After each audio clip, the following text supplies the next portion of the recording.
कहते हैं दिल्ली दिल बरों की है, दिल जलों की है। कहते तो ये भी हैं कि दिल्ली दिल फरेबों की भी है। और लकी यानी कि लक्ष्मण लाल अग्रवाल में ये सारे गुण मौजूद थे। लोग उसकी शक्ल को देखकर ही कह देते थे, अबे दिल्ली से हो क्या। लकी वैसे दिखने में स्मार्ट और अट्रैक्टिव था, पर जेब से खस्ता हालत होने की वजह से रहता बेहद सिंपल तरीके से था। शर्ट का रंग उड़ा हुआ और पैंट से पैबंद जुड़ा हुआ।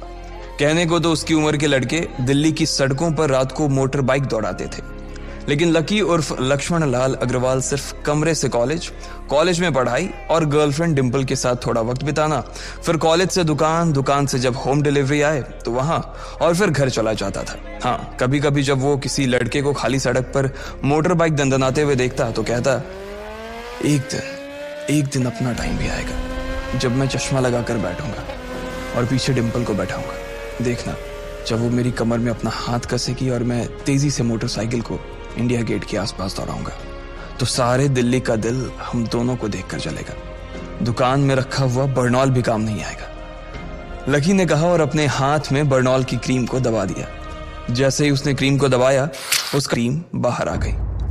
अबे गधे, क्या कर रहा है? वो कोई स्पंज की गेंद है क्या जो उसे दबा रहा है? दुकान के मालिक ने उससे फटकारते हुए कहा और उसके सर पर एक चपत लगा दी। Sorry sir. लकी ने अपना सिर बचाते हुए कहा। वो खरौल बाग में स्थित एक छोटी सी मेडिकल स्टोर पर काम करता था।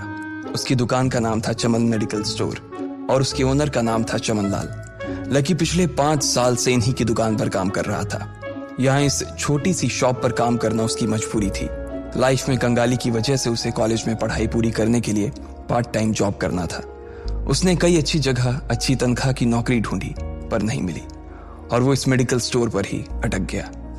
गधे, अब इसके पैसे क्या तेरा बाप भरेगा? कटेगा।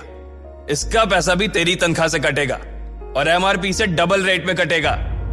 चमन ने अपने दांतों को किचमिचाते हुए कहा।